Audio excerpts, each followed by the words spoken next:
Who cares?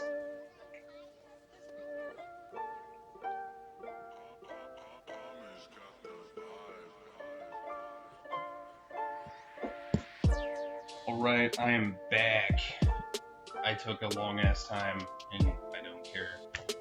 Because no one else does. So, either way, whoever runs into my channel is just, it's already gonna be up when you find it, so I mean, it's not like you waited or anything. So, I'm getting on to the famine itself, the causes, what went wrong, who knew what, and the responsibility and intentions of Stalin. The affirmative side, like I was talking about before, and I'll talk about for a little bit here, they only provide a narrative, which often doesn't even add up. Like, it just doesn't add up. The narrative is taken for granted by most people, and even historians such as Robert Conquest have proven to give less than satisfactory data on the issue, never giving a logical reason to believe that Stalin purposely killed millions. So, let's look at some sources that are part of the classic Western narrative. They'll be solely from anti-communist writers and anti-communist sources.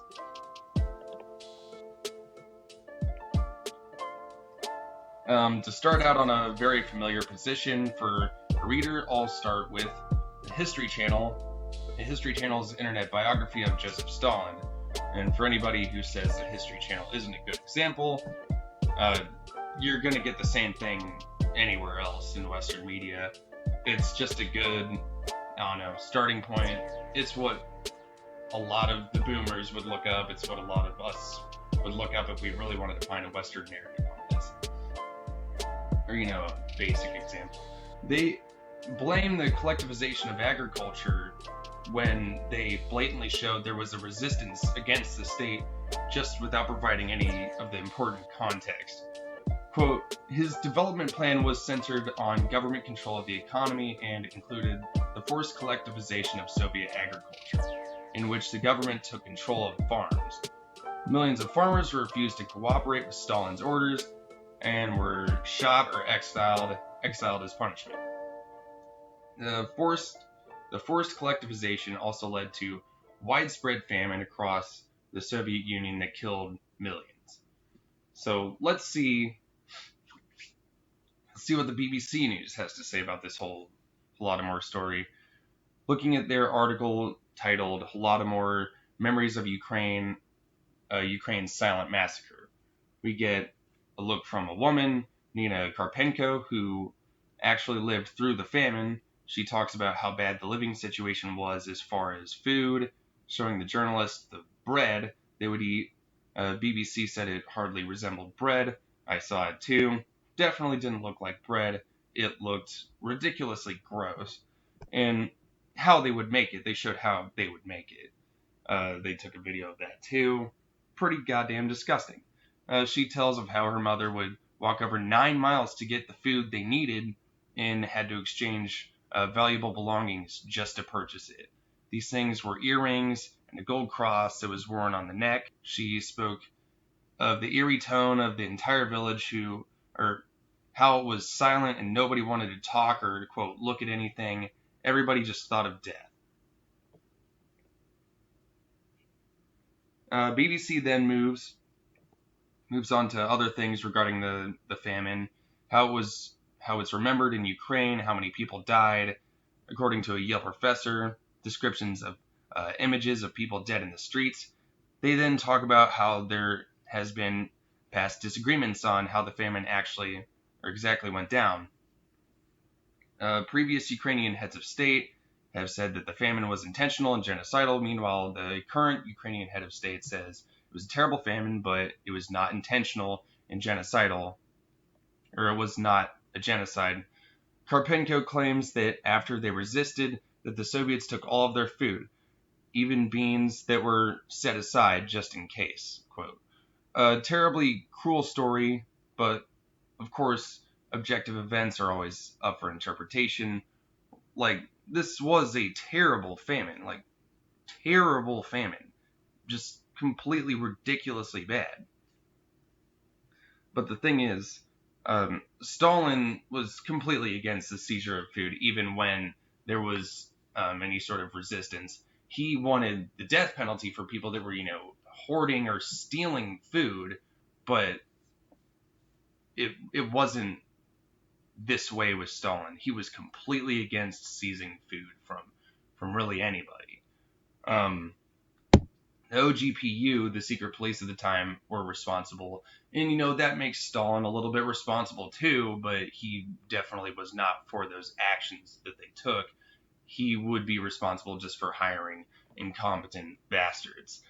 Yeah, he wrote a criticism of this practice, saying it was against the party line to do such a thing. There's also no sign of any evidence Stalin intended to starve them, which is the whole point of that story.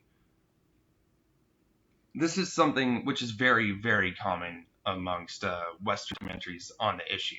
There's literally no narrative in Western media that explains how the famine was engineered.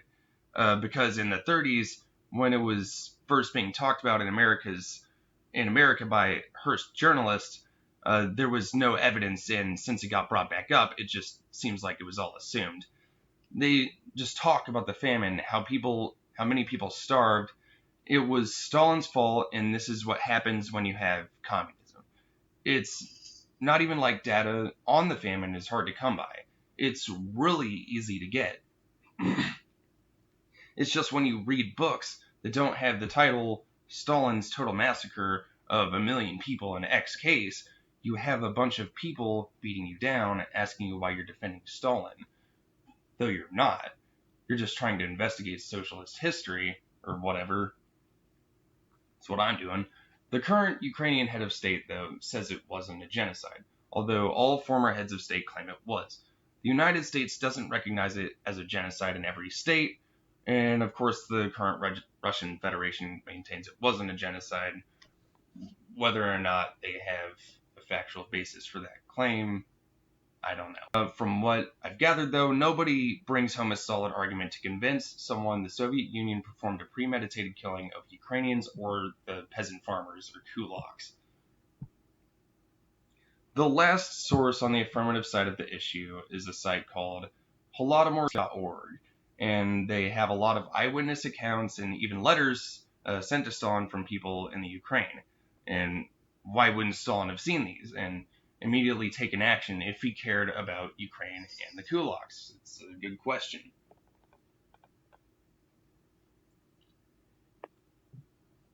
So, anti-communist historian Stephen Kotkin gives info to show that he can be sure that Stalin didn't see 95% of the letters from citizens and even less of the ones sounding alarms of famine.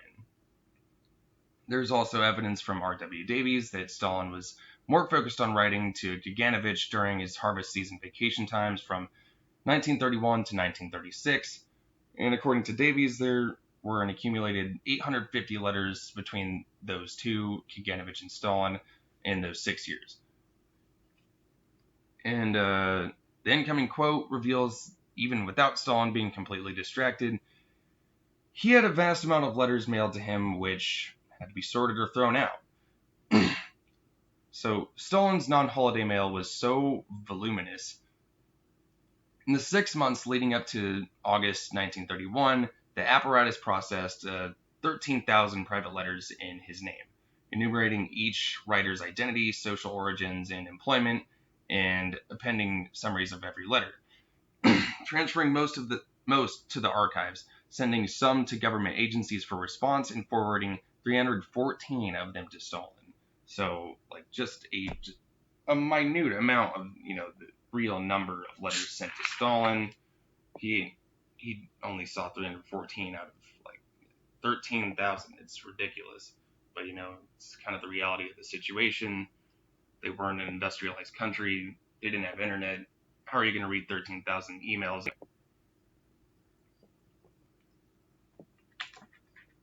You wouldn't. You could not. No one can bear that kind of responsibility, and even if he was expected to, it's just kind of impossible.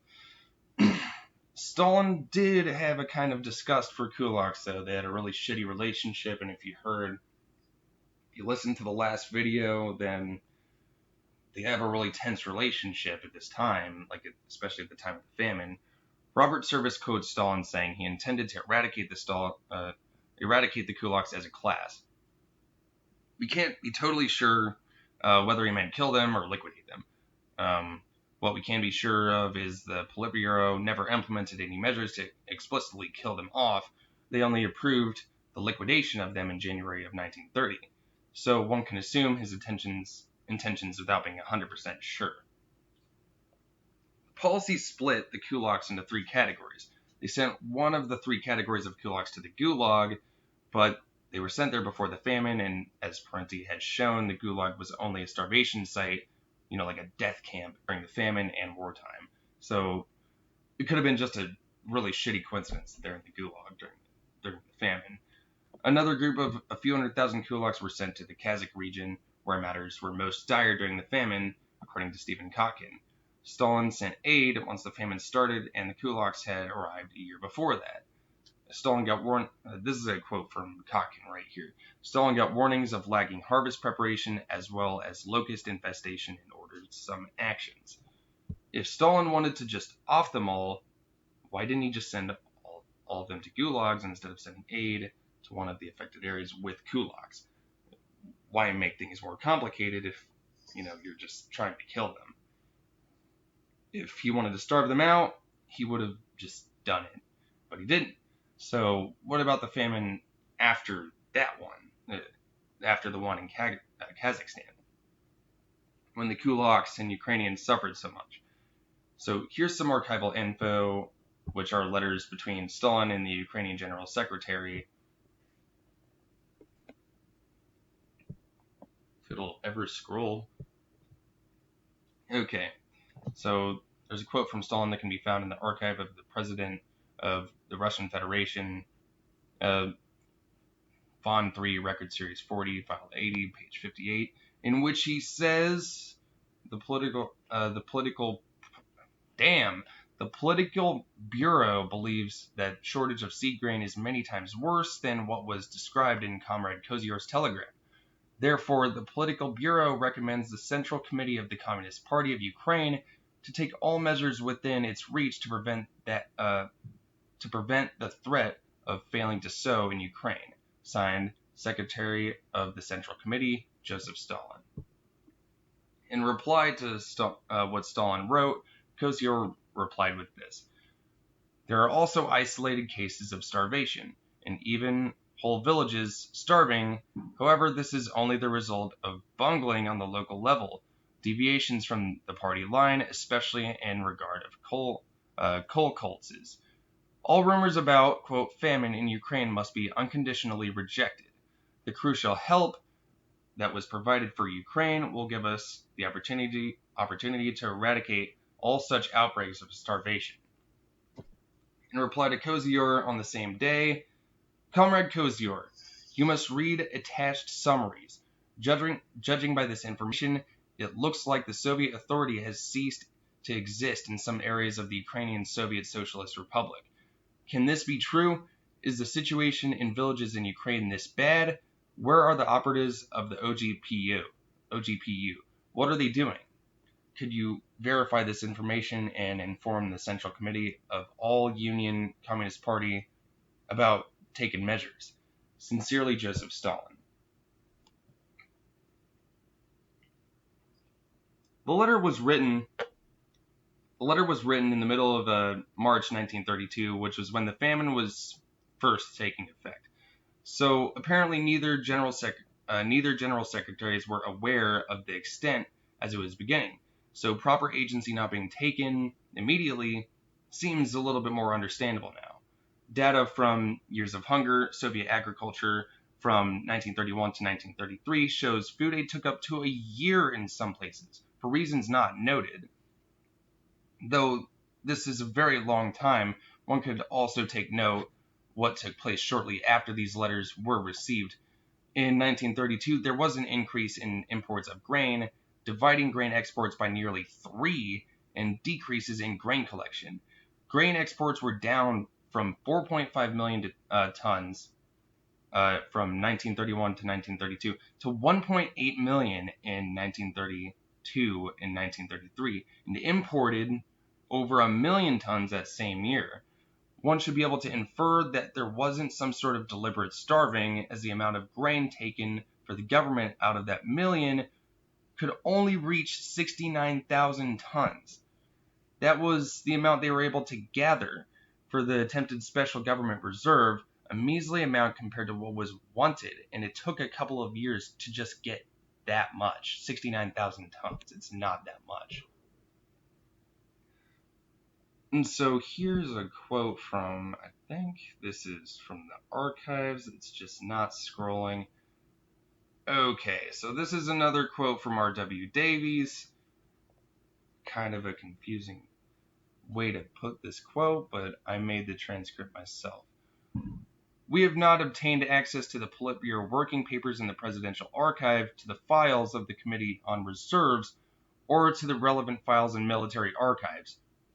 But we have found enough information to be confident that this very high figure for grain stocks is wrong, and that Stalin did not have under his control high amounts of grain, which could easily have been used to eliminate the famine. And that was 1995. On top of the OGPU already being utterly incompetent for their practices with the Bazar traders, there were also cases of kulaks getting their grain seized by the organization. Like I said before, though Stalin strictly went against this according to Davies and Wheatcroft. He already wanted... Shut the hell up, phone. He already wanted grain thieves dead. He wanted them dead, and there was a death penalty for it. But if thievery came from the government itself, that's really embarrassing for him. I mean, he's in charge of the secret police, or he controls the liaison for the secret police.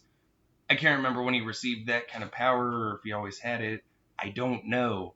But he was de facto the leader. General Secretary held the most power in qualitative fashion. Whatever you want. He was the leader by this time.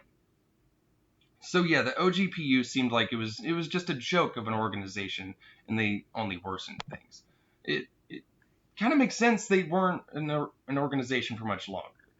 With little doubt, though, kulaks had a great impact on the famine. Kulaks were responsible for the death of nearly 50% of the livestock in the Soviet Union, according to historian R.R. Palmer, who was 23 during the famine. Peasant farmers made up more than 85% of the government's food production. This is according to Robert Conquest, the vehement anti-communist who made anti-communist propaganda for the British government. So 50% of the livestock being cut by people who control 85% of the food production sounds pretty bad. It's a terrible blow to any harvest. They also planted just enough grain to feed themselves in protest of collectivization, as they were, quote, discouraged by the seizure of grain. And there's also photographic evidence of grain hoarding, so there's just no doubt of that happening via graveyard. So it can't be a complete myth that grain hoarding was taking place. The property on the collective farms were also many a time burnt down in protest and left these collectives no place to work, condemning the future grain yield to be less and leaving many willing workers with no workplace. As if kulaks, didn't already mean people that hired workers to till the land for them. They were already a bourgeois class, and they went through many means to sabotage during an already bad time. If anything was engineered by anybody, it was those kulaks who performed those acts of sabotage, and that made everything worse for their own class and neighbors. This was only one part of what made keeping people fed so hard. There was also a gold blockade put on the Soviet Union in 1925. Western powers such as the United States, France, and Britain said they would only accept timber, oil, and grain as trade for industrial goods. This, of course, had a monumental impact on the famine. Without such an embargo, gold could be traded for greater productive forces, and the famine could be then averted. But, since it was put in place, the famine continued for as long as it did. Then yet another embargo was imposed on the Soviets by Western powers, the conditions being that the Soviets could not trade anything to them except grain. So that's pretty ridiculous. Which was probably why the Soviet Union continued to export during the famine. They continued to export grain during the famine. Another reason they continued to export was because the government was working on giving the farmers industrial materials to help yield greater amounts of grain. The Soviets apparently thought that the development of the productive forces would be a more effective route to avoid a famine to even predict. They were in the middle of this plan anyway. Considering the Russian region was prone to them for the past millennium, I wouldn't be surprised though if they, were predicting this kind of thing. There was also incentive to industrialize because if they didn't, the capital's powers could simply place stricter embargoes next time and cripple their economy and social order. The utter lack of tradable resources due to the embargo made this whole situation exponentially worse. These embargoes, of course, came from the same powers that condemned the USSR's supposed violent and irreparable actions done to the peasant farmers. All of them are wolves in sheep's clothing. It's pretty clear by now. If these already rich and powerful countries with well-fed people cared anything about starving people, then they would have lifted the blockade or sent some aid. But lifting the blockade is much easier. On the contrary, they actually blocked organizations from sending aid. And even if aid was offered, it's doubtful the Soviets would have taken it, because that's just a Trojan horse. Like, it's obvious. If you're not lifting the blockades, why are you sending aid? These would be offering countries, after all, were the same countries which gave the new Soviet Union of Tsarist Russia's. They gave the new Soviet Union all of the Tsarist Russia's debts and placed the embargoes on them partly because of said debt. They could have wanted this for the Soviet Union. It puts them in the position of either losing Ukraine's rural support for communism or giving up the first 5-year plan. According to R.W. Davies and Stephen Wheatcroft, the famine actually could have been significantly alleviated, if not avoided, if Stalin had not continued said industrialization. That's not to say they believed Stalin only cared about industrialization. As Davies and Wheatcroft also say, Stalin was mostly responsible for slowing down of trade for industrial machinery and redirecting grain to those suffering. So this is just a long-ass quote from R.W. Davies and Wheatcroft, or at least I'm pretty sure it's from them. It's long as hell, but it's good. What, in our opinion, was Stalin's personal role in these events? In contrast to Elman, who treats Stalin's perceptions of the peasants and of famine as continuous with those of Lenin and basically unchanging, we endorse Kaganovich's famous precept that there were various Stalins. Before 1932, he was entirely different. We pay particular attention to the major roles in Stalin's perceptions during the stormy years of rapid industrialization which preceded the famine. It is true that Stalin's attitude to the peasants was far from positive. He always regarded them as second-class citizens. But both his public and private statements in the mid and late 1920s, perhaps, even as late as the spring of 1932, showed that he was convinced that Bolshevik policy would lead rapidly to a large increase in agricultural production and a rise in the standard of living of the peasants, as well as the urban population. Before the onset of the agricultural crisis of 1931, the possibility of large-scale peasant hunger, let alone starvation, played no part in Stalin's perception and would have been dismissed by him as counter-revolutionary propaganda. Even at the time of the 1932 harvest, he continued to assert that grain production was higher than in the previous year.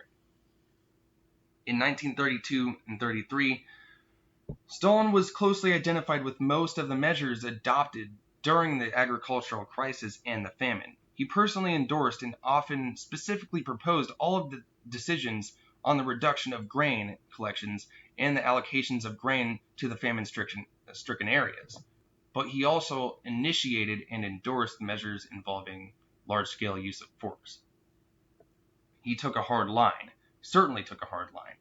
For people he personally initiated and pushed through the Politburo, the notorious decree of 7 August 1932, imposing the death penalty for the theft of grain. Like I said earlier, that was his policy.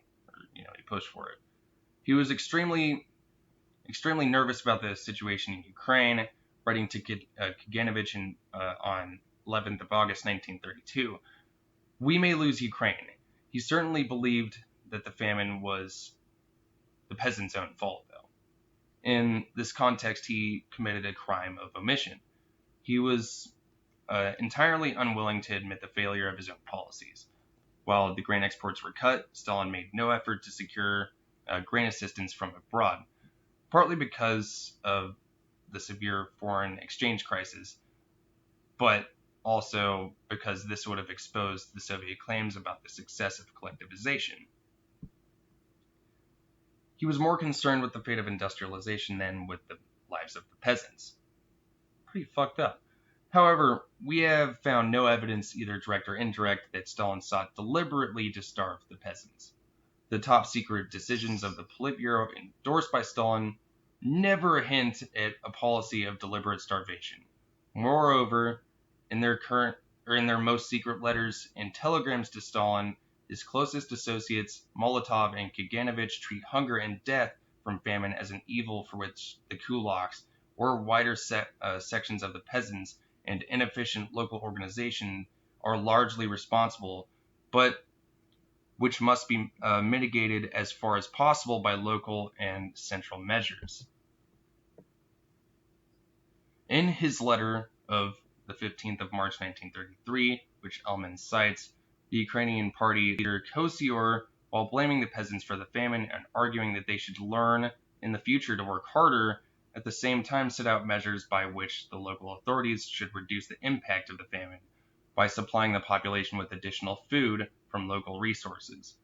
The letter concludes with an urgent request for the supply of food grain from central funds, including an additional immediate supply for the Kiev region.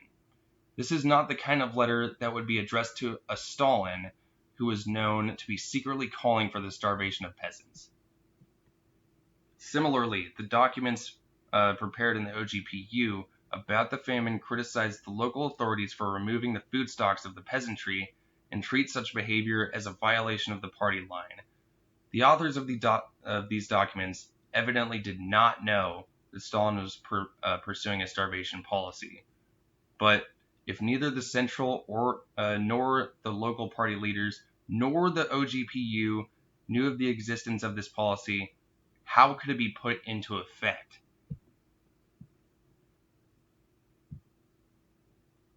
Just scroll down. Scroll down. Alright, so yeah, that was a long one. So yeah, Stalin he's a little bit delusional. He was a delusional guy, it seems like. He really just wanted his policies to work, but it doesn't always end up the way you want it to go. He had like an immense amount of pride, but he also apparently had no plan to starve people, and it seems like he actually wanted to help Ukraine in order to keep them in the Union. So this is what another study of the Russian archives led to. This is from American historians Diane Koenker and Ronald D. Bachman, whose 1997 work, Revelations from the Russian Archives, was put in the Library of Congress. Recent evidence has indicated that part of the cause of the famine was an exceptionally low harvest in 1932, much lower than incorrect Soviet methods of calculation had suggested. These documents included here or published elsewhere do not yet support the claim that the famine was deliberately produced by confiscating the harvest, or that it was directed especially against the peasants of the Ukraine. And that was 1997. Another source in an article written by a Ukrainian historian from a European Union domain claims that the Soviet Union sent help, quote, on a large scale for the people of the Ukrainian SSR and Kuban in 1933, end quote, in which they exhausted reserves in the East, meant for military use, in which we will see that for the time, is a vital resource for the Union's survival of a quite possible Japanese invasion. After all, one of the primary goals of the 5-year plan was to heavily increase spending on defense. According to Davies and Wheatcroft, approximately 264,000 tons of grain were sent to the Ukraine and Kuban, and 55,300 were sent to all the other regions of the USSR. According to Geese Kessler from the Harvard Ukrainian Research Institute, the first cases of deaths from starvation began in January 1933, about 1 month before aid started being sent to the countryside. HURI, which is the Harvard Ukrainian Research Institute, is the same organization which worked with Robert Conquest to write Harvest of Sorrow. So is a staunchly anti-communist organization, or they work with anti-communists, to say the least. Now for some good old peer-reviewed information. Hiroki Kuromaya, a Japanese historian from Indiana University that specializes in the Soviet Union, conducted his own investigation into the Holodomor matter. He looks over the intentionality of the famine, the Ukrainian question of whether it was a genocide, as well as the foreign affairs involved in the situation. He says that those who tend to look at the famine from the Russian perspective tend to side with the Soviets, and those who look at it from the Ukrainian lens tend to side with the Ukraine. After his analysis, he says that Stalin may have used the famine to his advantage, which is something he very well may have done, I don't know, at least in his point of view. As a cruel punishment for Kulak sabotage, Kuromaya doesn't think that he engineered this famine, and that there are too many reasonable doubts to point towards a genocide theory to explain what happened. He said that there was no conclusive evidence that showed Ukraine's faced a purposely harsher blow as far as starvation than other ethnic groups in the USSR during the famine. He even began questioning how prominent Ukrainian villages in Russia had fared better, when this was very accessible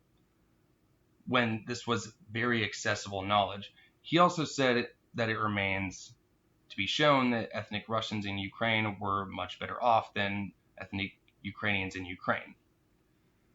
It remains to be shown, quote, "It remains to be shown that owing to directives from above, the ethnic Russian peasants in Ukraine fared much better than the ethnic Ukrainian peasants in Ukraine.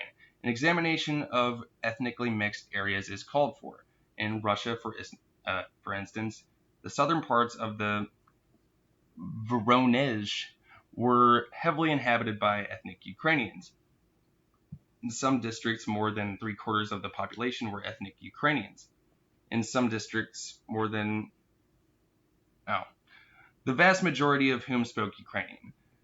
How did they fare in the famine in comparison with their Russian neighbors? Another telling test would be the Far East. The northern districts of the Vladivostok area, for instance, were also heavily populated by ethnic Ukrainians in certain districts, accounted for more than half of the population. Did they suffer from hunger more than their non-Ukrainian neighbors? And if so, was it because of the anti-Ukrainian policy of Moscow? There are no clear answers yet.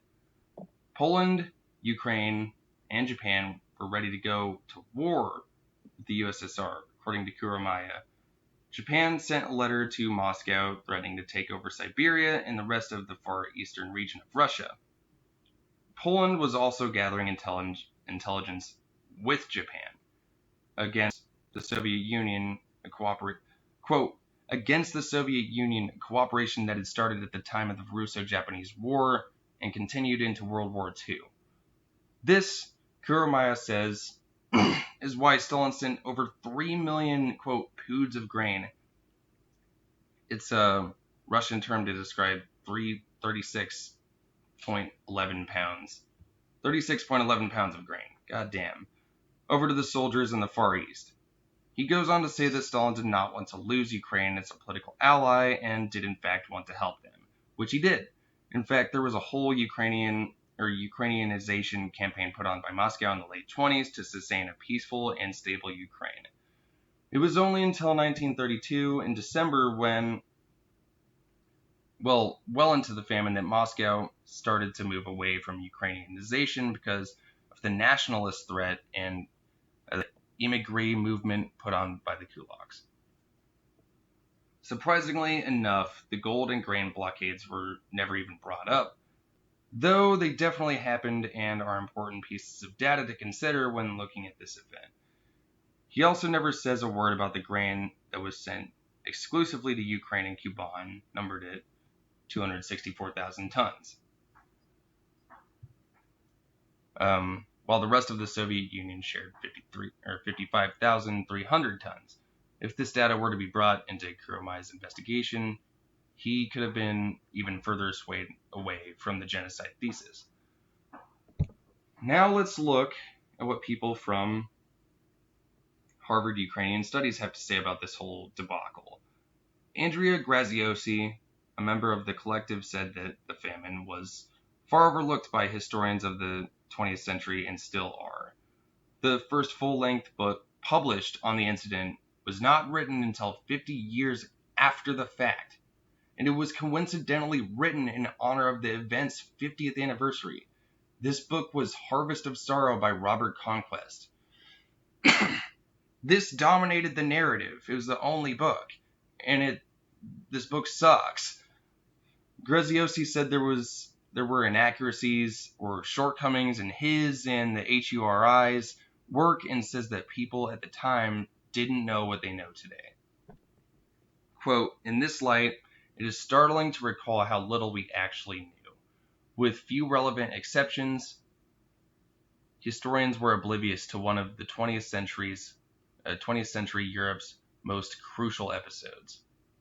I have to say, finding all of this information over the past year has been pretty surprising. I never would have thought I would say that Stalin didn't intend for one of the biggest crimes he's accused of. It's just, he didn't try to make this happen and even tried to alleviate it. Could he have stopped it if it were like his main goal? The archives say no, but Wheatcroft and Davies say yeah.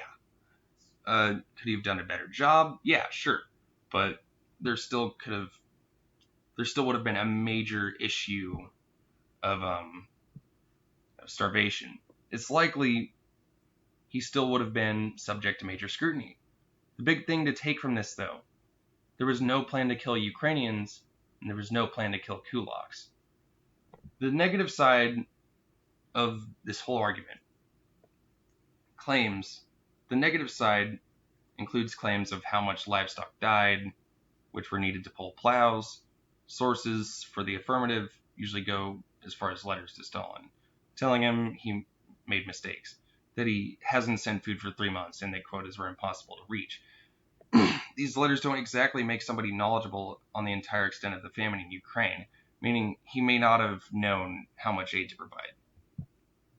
Stalin also might not have received these letters before he found out there was an issue, or maybe he even read them with skepticism in spite of the kulak class. So who was responsible for all this hunger is the question. We have the kulaks who sabotaged, we have the US, France, and Britain who blockaded, we have the OGPU who took people's food without Stalin's orders, and were nearly completely vacant from parts of the Ukraine, according to Stalin and Kostyur. Many of the OGPU officials were also responsible for corruption with kulaks, while also provoking uprisings in villages. Again, Stalin should have had better judgment with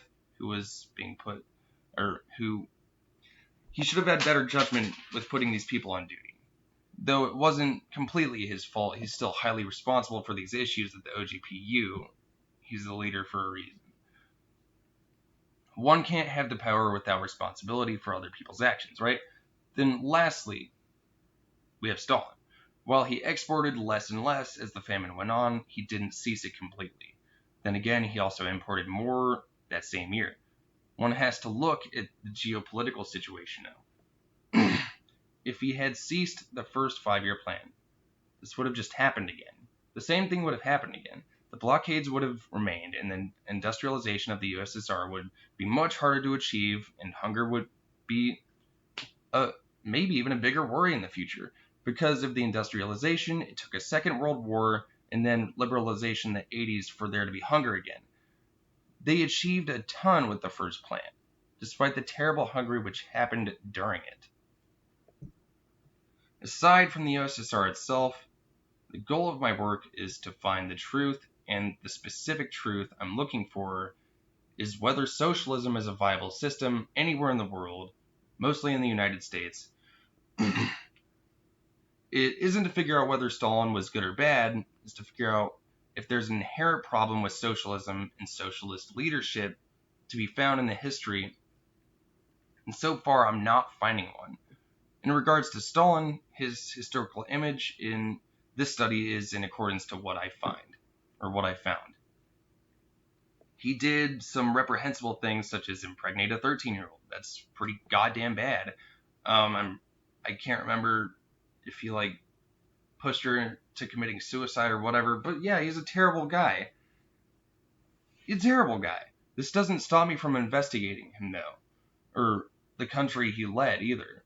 I want to investigate this just so the abstraction of the all bad is thrown in the trash and socialism's image can be a more realistic one, instead of being a mysterious idea infected with totalitarianism, just inhumanity. The commonly cited problems faced by the USSR are ones the United States will never have to face. We live in a world of abundance, and we live in a country powerful enough to have a people-oriented system. There wouldn't be a struggle between industrializing and feeding the people because of a bad harvest. Internal or external sabotage or a war, none of that we wouldn't have a problem feeding people. We would have the supply ready either way. It would take a global catastrophe, like the worst thing you've ever heard of, to not have the United States supplied with food, because the United States runs the world. So I'm just done talking about this famine now. I'm done.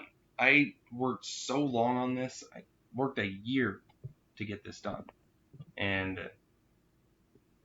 I just don't care anymore. Yeah. It was an important one and stuff, and it's edgy. But yeah, I got the truth that I wanted, and I'm done talking about it. This is what I put forward, and this is E-Bomb's World Revolution. Have a good one.